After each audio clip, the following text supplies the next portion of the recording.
귀한 찬양 감사합니다. 아마 이 땅의 모든 교회는 부흥을 꿈꿀 겁니다. 그런데 우리가 부흥에 대한 많은 오해들 중에 하나는 부흥하면 이제 수적인 것에만 생각할 때가 많다라는 거죠. 거기에만 초점을 맞춰져 있어요.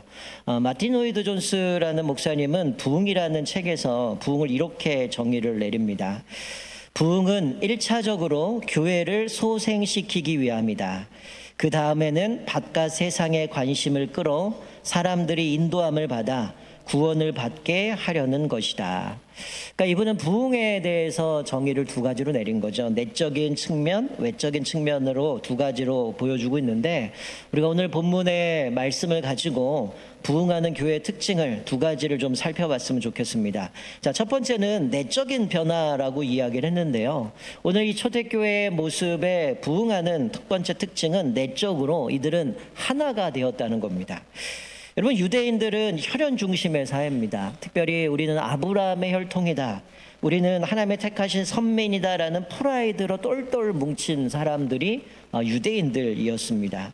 자, 그런데 초대교회의 공동체는 어떻게 달라졌습니까? 지난주도 말씀드리지만 120명이 마가의 다락방에서 기도했을 때 성령이 강림하게 되죠.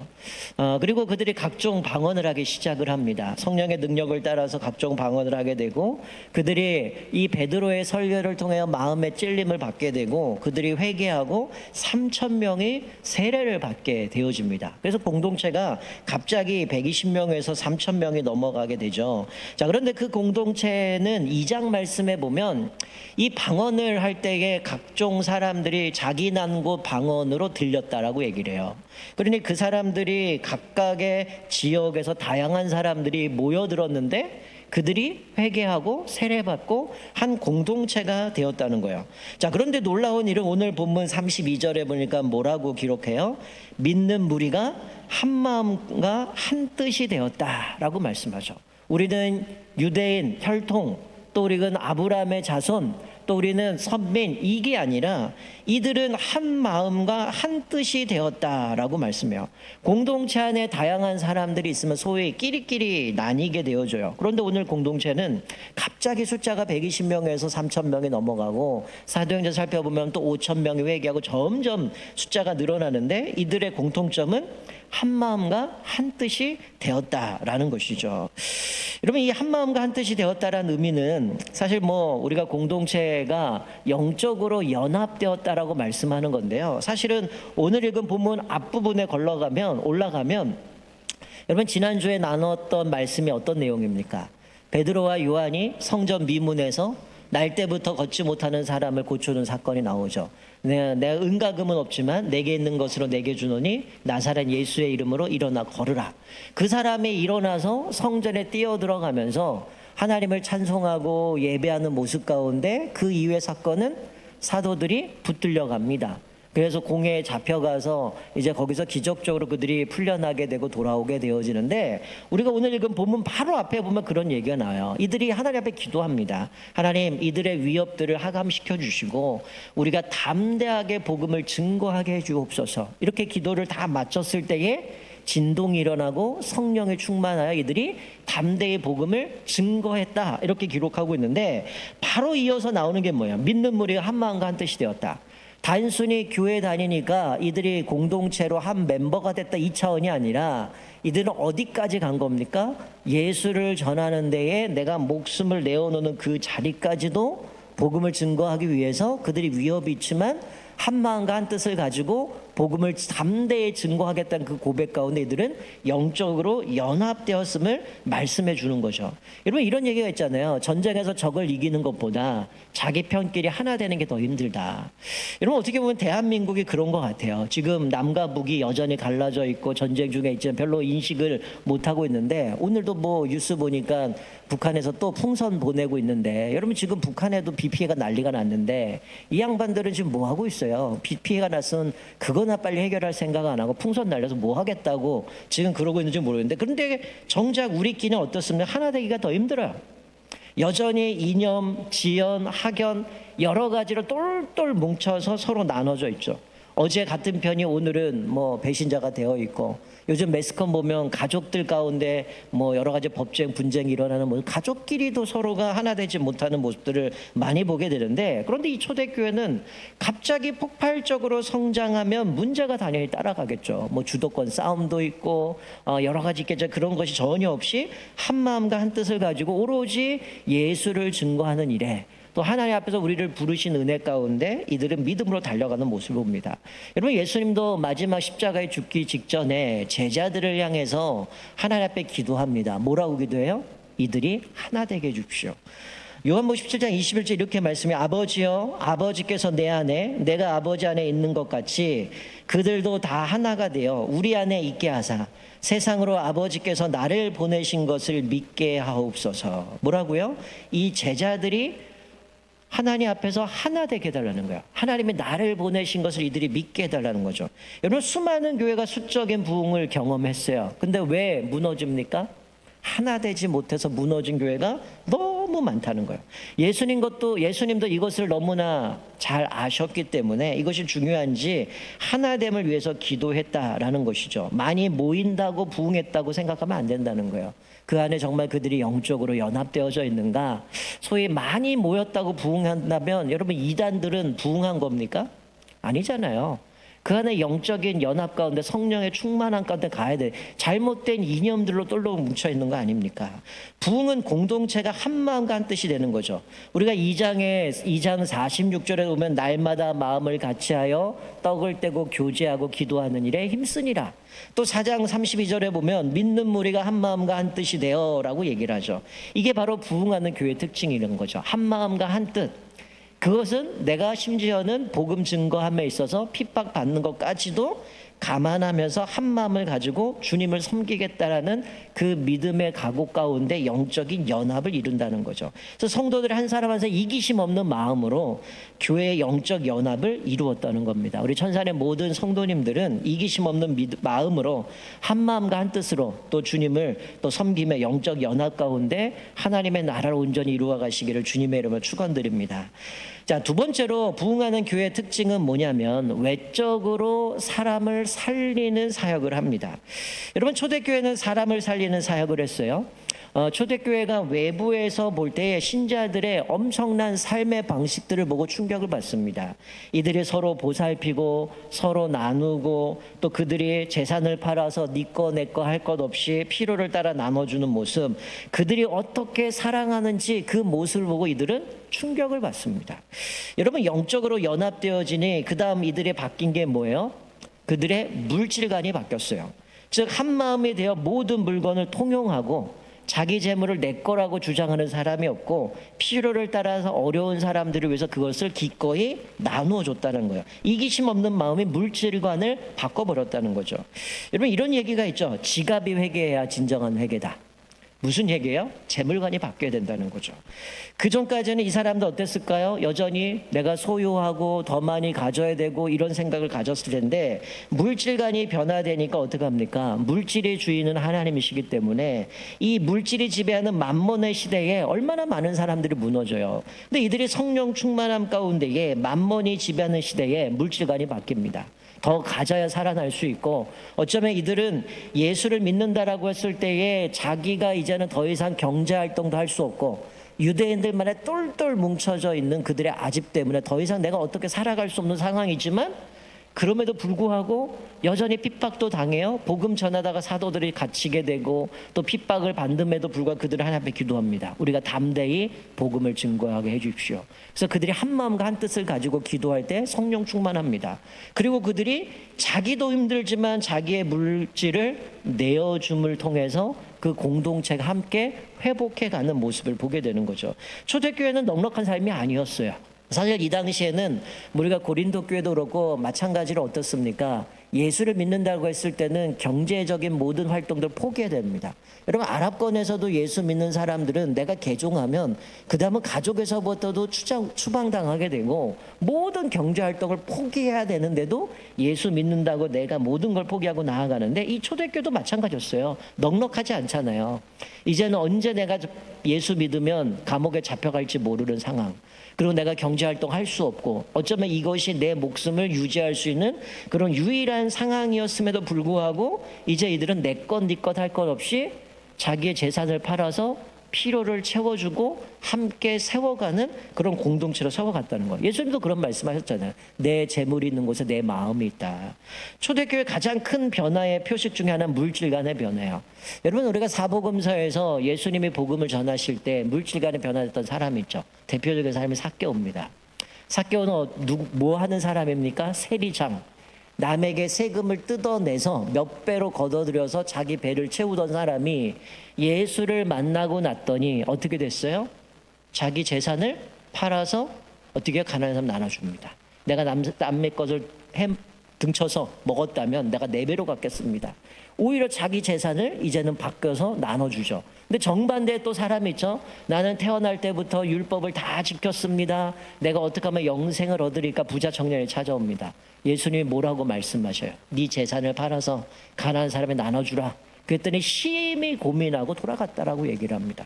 여러분, 이 초대교회 사람들은 내가 비록 넉넉하지도 않고 내 목숨이 언제 이를지 모르는 상황, 위협을 당하는 상황 속에서 자기의 재산을 팔았다는 거죠. 34절은 이렇게 기록하죠. 그 중에 가난한 사람이 없으니 이는 밭과 집 있는 자는 팔아 그 판 것으로 값을 가져다가 사도들 발 앞에 놓고 그것들을 이제 필요를 따라 나눠줬던 모습을 봅니다.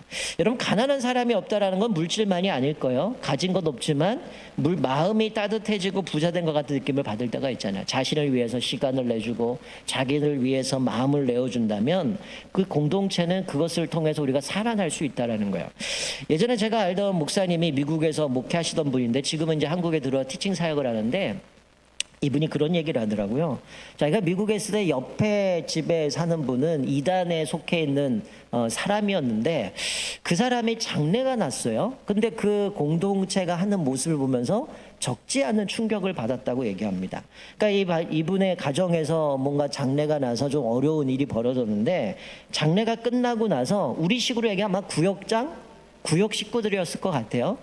그들이 아침에 장례가 끝나고 그 다음날 아침 9시쯤에 찾아와서 이 집에 들어가서 저녁에 집에 가더래요. 근데 이거를 무려 며칠 동안 하냐면 30일 동안 하루도 빠지지 않고 매일 아침에 9시 와서 저녁에 집에 가더래요. 그러면 야, 이거 뭐 상당한 사람이 저 사람들 밥 해주려면 얼마나 힘들었을까 이 생각하시면 안 되고, 이분들이 집에서 바리바리 매일 음식을 싸갖고 와서 한 달 동안 이 사람이 딴 생각 못하도록 계속 같이 이야기해주고 밥 같이 먹어주고 같이 교제해주고 이러면서 한 달을 보냈다라는 거예요. 그래서 이 목사님이 이걸 생각하면서 버떡 드는 생각이, 야, 나 같아도 저 교회는 떠나지 않겠다. 저 사람들이 한 달 동안 이 사람을 위로해주고 격려해준다면, 그런 구역장, 그런 구역 식구들이 있다면 정말 그 공동체 가운데 내 마음이 따뜻해지고 정말 부자 같은 건 마음을 얻겠구나라는 생각하면서 적지 않은 충격을 받았다라고 얘기를 합니다. 여러분, 우리가 뭐 문자 그대로 이들이 했던 것처럼 뭐 장례 나면 30일 동안 그렇게 할 수 없겠죠. 그러나 우리가 적어도 어떻게 돼요? 힘들어하고 아파하는 사람들을 위해서 우리가 늘상 쓰는 표현대로 함께 웃고 함께 울 수 있는 공동체가 되어야 된다는 거죠. 오늘 본문에 이 초대교회는 2가지 특징이 있습니다. 첫 번째는 내적인 변화, 한 마음과 한 뜻을 갖고요. 두 번째는 그들은 외적으로 사람을 살리는 사역을 했다라는 거죠. 여러분, 이들은 어느 누구도 다른 사람들의 강요에 의해서 그들의 필요를 채워주지 않았다는 거예요. 이 공동제사는 자발적인 겁니다. 내가 자발적으로 성령의 감동을 주셨으므로 내가 자발적으로 내 재산을 팔고 또 내가 가지고 있는 걸 내 거 네 거 하지 않고 아까워하지 않고 그 사람을 위해서 기꺼이 내어줬다라는 것이죠. 그러니까 이들이 재산을 소유하는 것을 고집하지 않고 이제는 같이 아파하는 사람을 위해서 함께 공유하고 그 사람을 세워줬다라는 것이죠. 그런데 사실 초대교회 모습을 보면 120명, 3,000명, 5,000명 계속 숫자가 불어납니다. 계속 핍박을 받아요. 이들이 그렇게 살아날 수 있었던 이유가 뭘까? 바로 이 모습이라는 거죠. 영적으로 연합되어지고 자기들 필요한 사람들을 채워주고 섬김을 통해서 공동체가 건강하게 세워져 가면서 이 모습을 보면 주변에 있는 사람들이 충격을 받게 되고 죽게 돌아오게 되었다라는 겁니다.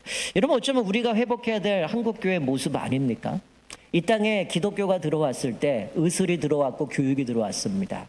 정말 가난한 나라에 그 선교사들이 와서 우리에게 베풀어준 복음과 의술과 교육을 통해서 이 땅이 회복되어지고 글자도 읽지 못했던 사람들이 이제는 성경이 보급되면서 성경을 읽기 시작하고 한글을 배우기 시작하고 의술을 통해서 사람들이 병도 낫게 되고 얼마나 많은 것들을 누렸습니까? 그러니까 사실 교회에 가면 뭔가 혜택도 얻게 되고 많은 그 도움들을 얻었거든요. 근데 어느 날부터 한국교회가 폐쇄적으로 우리끼리만 바뀌어버리는 거죠. 그러니까 사람들은 왜 기독교를 향해서 여러 가지 표현을 쓰면서 욕을 합니까?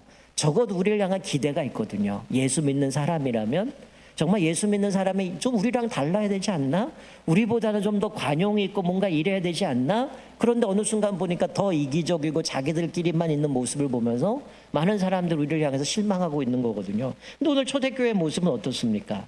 그들은 자기들에게 있는 그 모든 것을 서로 나눠주는데 이게 이제 자기 공동체만은 아닌 거죠. 주변에 있는 이웃들까지도 흘러가면서 그 많은 사람들이 돌아오는 역사가 있다는 거죠. 예수님이 뭐라고 말씀하셔서 너희가 서로 사랑하면 이로써 모든 사람이 너희가 내 제자인 줄 알리라. 우리가 뭔가 제자훈련 프로그램 하나 수료하면 제자가 아니라 뭐라고요? 서로 사랑하면 우리가 가지고 있는 그 사랑으로 서로 베풀고 섬길 때 그것을 통해서 우리가 제자인 것을 알게 되어진다는 거예요. 세상 사람도 우리들을 보면서 어떤 모습을 보고 감동을 합니까? 서로 나누는 관대함, 궁핍자의 돌봄들, 그것들을 통해서 오늘 본문에 주변에 있는 사람들은 야, 이들이 사랑하는 방식들을 봐라.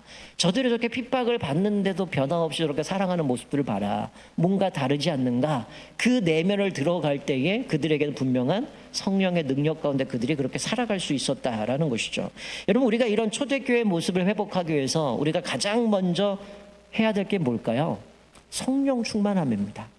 여러분, 마틴 루터가 이런 이야기를 했어요. 성령 없이 인간적인 수단, 노력, 분투, 결의만으로 하는 일은 자기 숨으로만 돛담배를 움직이게 하는 것과 같다. 뭐라고요? 성령 충만함으로 하는 것이 아니라 내 수단과 노력과 분티와 결의로 하는 것은 뭐라고요? 내 숨으로 돛담배를 끌어가는 겁니다. 여러분, 내 숨으로 돛담배 끌 수 있습니까? 불가능합니다. 힘들어요. 열심히 쏟아붓지만 얼마 가지 못할 겁니다. 이게 얼마나 힘들어요. 사랑하는 성도 여러분, 왜 우리가 교회에서 직분을 받습니까? 봉사하기 위해서요. 직분을 받았는데 봉사하지 않는다? 그 직분 필요 없는 겁니다. 여러분, 사도행전 보면 왜 사람을 세워가요? 그 직분을 통해서 몸된 교회를 세워가기 위한다는 거예요. 직분은 내가 섬겨야 될 영역이 더 넓어져 간다는 거죠. 그런데 봉사가 만약에 내 힘과 내 의지와 내 노력으로 되어진다면, 성령의 충만함이 아니라 내 노력으로 되어진다면 우리는 섬길 수 없다라는 거예요. 그러면 얼마 가지 못해서 어떻게 될까요? 그만 포기하게 되어진다는 겁니다. 여러분, 내가 그렇게 성령의 충만함으로 그 일을 감당하지 못하면 봉사하다가 시험 들고요, 봉사하다가 상처 주게 되고요, 봉사하다가 깨어지게 된다는 거죠. 여러분, 물질만이 아니죠. 이들의 진짜 사명은 뭐였습니까? 예수를 증거하는 사명이죠. 오늘 본문 33절 가만히 보면 뭐라고 말씀합니까? 이들의 이런 특징이 등장할 수 있었던 것은 부활의 주님을 증언했기 때문이에요. 이 부활의 증인을 증언했더니 이들이 은혜를 받게 됩니다. 자, 33절에 보니까 사도들이 큰 권능으로 주 예수의 부활을 증언하니 무리가 큰 은혜를 받아 밭과 집에 있는 자는 팔아 그 판 것의 값을 가져다가 사도들의 발 앞에 두매 그들이 각 사람의 필요를 따라 나누어 줍니다. 뭐라고요? 부활의 증인을 증거했고 그들이 그 말씀을 통해 큰 은혜를 받게 되고 성령의 충만함 가운데에 영적으로 이들이 한 마음과 한 뜻으로 연합되었고, 그리고 더 나아가서 자기들의 그 재산을 필요를 따라 기꺼이 그것들을 나누어 줬다는 거예요. 그 결과 교회는 부흥하고 하나님 앞에서 아름답게 세워져 갔다라는 거죠. 구원의 능력과 사랑 없는 구제, 자기 자랑으로 끝나게 되어지고 얼마 가지 못한다는 거예요. 여러분, 우리가 아무리 화려한 사역들을 해도 사람을 살리지 못한다면, 그 안에 예수 그리스도를 증거하지 못한다면 그것은 부흥이 아니라는 겁니다. 여러분, 오해하시면 안 돼요. 많은 사람들이 이 본문, 오늘 2장에 나오는 거, 4장에 나오는 자기 재산을 서로 팔아서 서로 통용하고 같이 필요를 따라 나눠주는 모습을 보면서 많은 사람들이 공산주의가 여기서 나왔다라고 얘기해요. 근데 오해하시면 안 돼요. 공산주의는 뭡니까? 네 거 내 거 다 빼다가 같이 똑같이 나눠가지고 잘 살자, 이거 아닙니까? 근데 오늘은 뭡니까? 이 본문은 뭐예요? 부유한 사람들이 궁핍한 사람들을 나눠준 겁니다. 그 사람의 필요를 채워준 거야. 이거는 강제성이 아니라 자발적으로 간 겁니다. 하나님께서 나에게 감동을 주시고 성령의 은혜가 있기 때문에 내가 그 감동대로, 하나님이 주신 은혜대로 자발적으로 자기의 필요를 따라 나눠주고 필요가 있는 사람들에게 섬김으로 나아갔다라는 거죠. 여러분, 그 중에 한 대표적인 사람이 누굽니까? 바나바요. 바나바는 위로의 사람이다. 여러분, 이 사람이 밭이 있었던 이유는 구부로 사람이었기 때문입니다. 레위 사람들은 뭐 재산이 가질 수 없었지만 이 사람이 밭이 있었는데 그 밭을 팔아다가 사도에게 내어주는 거죠. 그때 사람들이 이 바나바를 보고 칭찬을 합니다. 위로의 사람이었고, 우리가 나중에 살펴보면 사도 바울이 회심을 하고 이제 복음을 증거할 때에 바나바가 그 사람을 이끌어서 전도 여행도 다니게 되죠. 나중에 리더십이 섰을 때는 사실은 바나바, 바울 이렇게 계속 부르다가 나중엔 바울과 바나바로 이름이 순서가 바뀌게 되어지는데, 이 바나바는 그렇게 위로하는 사람이고 사람을 세워주는 사람이었어요. 사람들 앞에서 자기가 하나님이 주신 감동대로 그걸 팔아서 드렸는데 사람들이 칭찬했겠죠? 근데 그 칭찬을 보고 스트레스 받는 사람이 있었어요. 누굽니까? 5장에 나오는 아나니아 삽비라입니다. 이 사람 뭐야? 나도 칭찬받고 싶은데, 사람들에게 인정받고 싶은데 자발성이 없는 거죠. 야, 저 바나바 저게 칭찬받는 거 보니까 내가 저 칭찬받아야 되고 내가 더 좀 알아줘야 되는데 내가 이러지 못하니까 어떻게 흉내내는 거예요. 자발성이 아니라 자기 분량대로 하는 것이 아니라 억지로 나도 좀 칭찬받아야 자기 재산 팔았는데 아까운 거예요. 그러니까 팔았는데 손에 딱 쥐니까 어떻게 해요? 숨기다가, 성경은 뭐라고요? 성령을 속였다. 하나님을 속였으므로 그가 죽게 되어지는 거죠. 여러분, 이것처럼 자발적이지 않으면 항상 문제가 생깁니다. 내가 억지로, 하나님께서 주신 감동이 없는데 내가 마지못해서 하는 거는, 성경 우리가 헌금할 때도 뭐라고 그래요? 자원함으로, 기쁜 마음으로 자발적으로 드리라고 했지 강제로 드리라고 한 게 없다는 거죠. 근데 오늘 자원함으로 은혜대로 성령이 감동하신 대로 드리면 끝이에요. 근데 왜 우리는 자꾸만 남 신경 쓸까요? 왜 남을 비판하고 판단할까요? 여러분, 우리는 나름대로 좀 이렇게 표현하면 죄송하지만 제가 가지고 있는 생각이니까 그렇게 말씀드리면, 여러분, 한국교회는 죄송하지만 많은 부분에 있어서 가스라이팅 되어 있어요. 여러분, 성경에 없는 게 성경인 양 믿고 있는 게 많습니다. 여러분, 옛날에 우리 부흥 강사 목사님도 이런 얘기를 했죠. 누구는 천국에 가면 개털 모자 쓰고 누구는 황금 모자 쓴다. 성경에 기록되어 있습니까? 누구는 빌딩, 아파트에 살고 누구는 초가집에 산다. 성경에 기록되어 있습니까?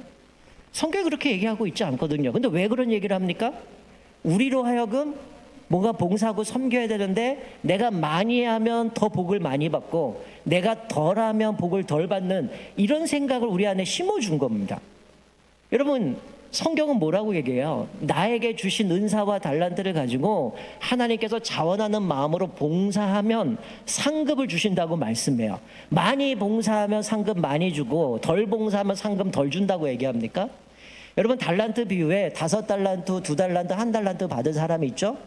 만약에 1달란트 받은 사람이 하나님을 오해하지 않았고 나에게 주신 그 달란트를 열심히 자기가 활용해서 그것들을 가지고 그 값을 더 냈다면 주님이 뭐라고 말씀하셨을까요? 여러분, 가만히 생각해 보면 5달란트나 2달란트나 똑같이 얘기합니다. 착하고 충성된 종아, 네가 작은 일에 충성하였으니 내가 이것으로 더하리니. 뭐라고 얘기합니까? 1달란트 받은 사람도 자기 분량대로 충성하면 어떻게 했을까요? 착하고 충성된 종이라. 그리고 네가 작은 일에 충성했다고 얘기합니다. 여러분, 5달란트 넌 많은 일에 충성했으니 내가 많이 주겠다. 2달란트 넌 덜 충성했으니 덜 주겠다. 이런 얘기하지 않았어요. 5달란트든 2달란트든 동일하게 착하고 충성된 종아, 네가 작은 일에 충성하였으니 내가 큰 것을 내가 맡기겠다. 여러분, 우리가 오해하시면 안 돼요. 내가 사역의 크기에 따라서 상급이 주어지는 게 아니라 뭡니까? 우리의 사역의 동기와 태도에 딸려서 하나님이 우리에게 상급을 주신다는 거예요. 그러니 우리가 누구는 더 많이 했으니 더 많이 상급 받고 나는 덜 했으니 상급 덜 받고 이런 생각하시면 안 돼요. 그러니까 자꾸 뭐 하는 거예요? 비교하는 거예요. 저 사람은 더 인정받고 저 사람은 더 칭찬받으니 나도 더 칭찬받아야 되니까 이게 원하지도 않는데 억지로 하다가 어떻게 돼요? 결국은 아나니아 삽비라 꼴 같은 모습으로 하나님 앞에 벌을 받는 모습을 보게 되는 거죠. 우리에게 주신 은사와 달란트를 가지고 또 하나님이 나에게 감동 주시면 그 감동을 가지고 주님 앞에 섬기는 것이고, 문제는 뭐예요? 넉넉한데도 안 쓰는 거죠. 넉넉하고 주변에 아파하는 사람이 있는데도 모른 척하는 거죠. 그럼 분명히 하나님이 책임지겠죠. 내가 너에게 이거 왜 줬냐? 내가 이것을 위해서 섬기라고 줬는데 너는 그게 네 건 줄 아느냐? 우리 청직이잖아요. 하나님이 나에게, 저는 물질은 하나님이 우리에게 주신 은사라고 생각합니다. 나에게 더 많은 사람들, 뭐 다른 사람은 더 많이 주셨다. 분명히 그 물질 갖고 하나님이 하시고자 하는 바가 있다라는 거예요.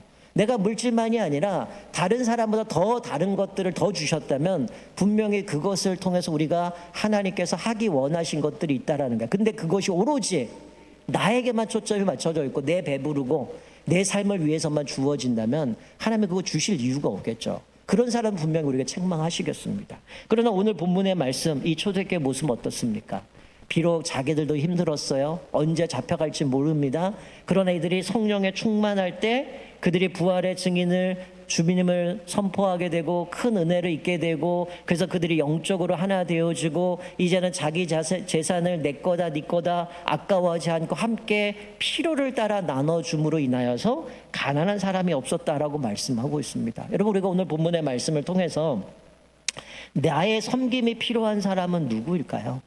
내가 더 섬겨야 될 영역들이 무엇일까요? 저 한번 스스로 좀 살펴보셨으면 좋겠습니다. 우리 초대교회의 모습은 소유의 삶이 아니라 이제는 사람을 살리는 삶으로 내 것을 나누어주고 필요를 따라 나누어줬음을 보게 되어집니다. 우리가 오늘 말씀을 기억하면서 내 삶에도 하나님이 주신 것, 그것들을 통해서 어떻게 하면 필요를 채워줄 수 있는가? 어떻게 하면 더 많은 영역에서 내가 주님의 자녀로서 그렇게 감당할까? 예수님 말씀하셔 너희들의 착한 행실을 통하여 하나님 앞에 영광 돌리게 하라라고 하는 것처럼 우리가 특별히 우리 교회가 이 지역 또 이 사회를 책임지고 또 그들에게 많은 그리스도의 사랑을 나누어 주면서 또 예수 그리스도의 그 사랑을 온전히 베풀며 섬길 수 있는 교회 됐으면 좋겠습니다. 특별히 우리 천산중학교회가 한 마음과 한 뜻을 가지고 또 우리가 영적인 연합을 이루고 더 나아가 사람을 살리는 귀한 공동체 되기를 주님의 이름으로 축원드립니다. 아멘.